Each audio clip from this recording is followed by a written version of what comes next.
right, my fermenting fans.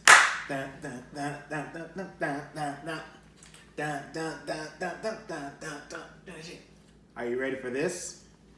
That's right. I had to get a little excited there.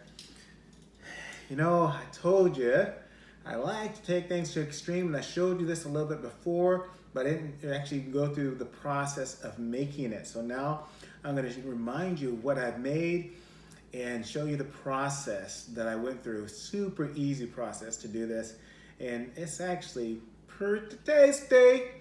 So what I'm going to do here is show you. I'm opening it up and let you kind of give a guess of what it is. Okay? Whoop, whoop. Oh man, I'm hoping you can see this right there. This, my friends, is my fermented nitro coffee, or what I call my nitro coffee. It's not really nitro, but it's my fermented ice coffee. Look at that. Isn't that gorgeous? Look at this. It's beautiful. See how creamy and yummy that looks? And my friends, look at that. I'm gonna get a beer. I'm actually gonna get a fermented coffee mustache. Watch this.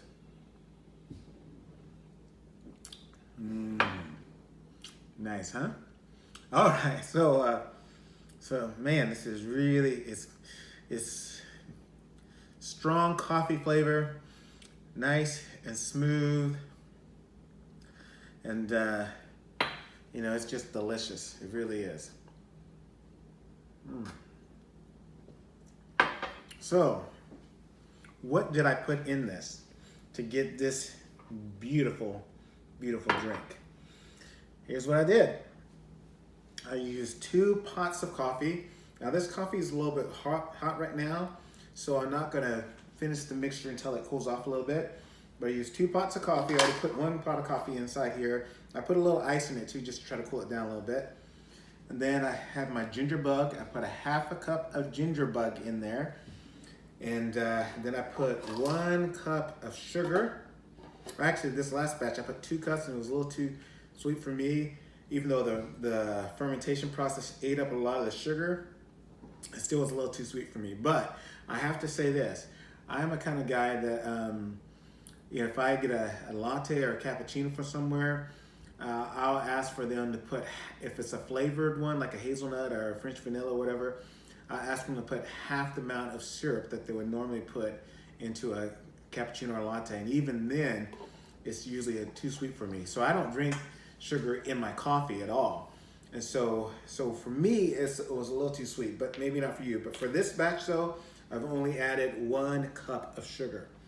And I originally only let this one set for, I originally only fermented it for 1 day, for 24 hours. And it had a nice head on it, but it was just a little too sweet for me.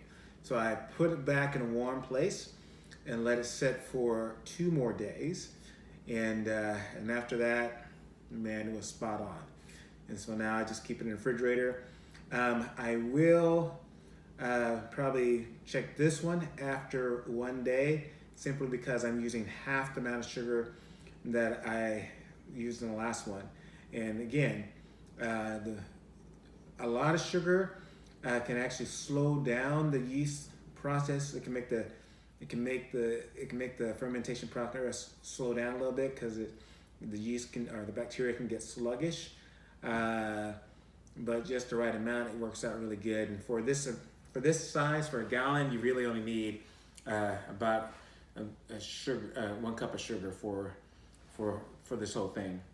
So the things I put in there: 2 pots of coffee, so basically a gallon of coffee really, and then a cup of sugar, and then after that, I use this right here.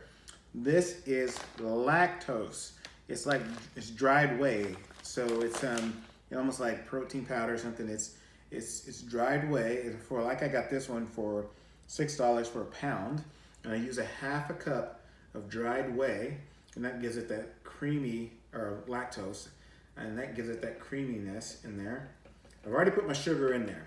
And so I put it in there while it was still warm to make sure it get all mixed up. I'm gonna grab a spoon and stir this one up.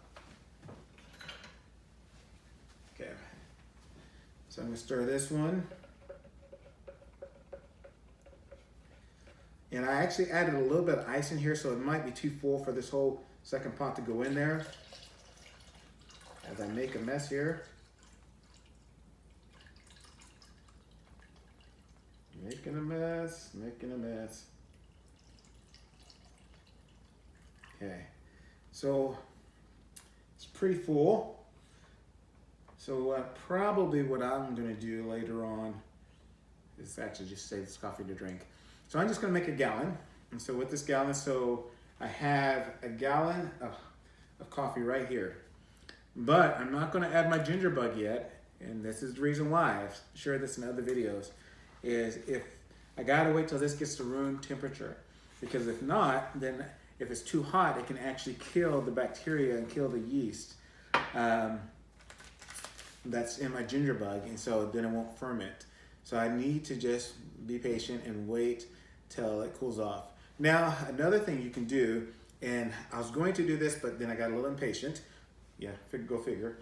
What I was gonna do though, excuse me, is I was going to do some cold brew coffee, you know, in the refrigerator. But usually when I do a cold brew, I let it sit for 24 hours. And yeah, my planning wasn't where it should be. And so instead I just did 2 pots of brewed coffee. And so I'm gonna let this cool down more. And then after it's cooled down, then all I'm gonna do is pour my ginger bug in there. And after I pour the ginger bug in there, I'm gonna get some of my bottles, pour them in my bottles, put caps on my bottles, and put it up in my warm spot, a warm fermenting spot. And I'll let it stay there for 24 hours, and then I'll check it. If it's nice and creamy smoothie like this, and I'm gonna put it in the refrigerator and just let it sit there until I want me a nice fermented Pseudo Nitro-brew coffee.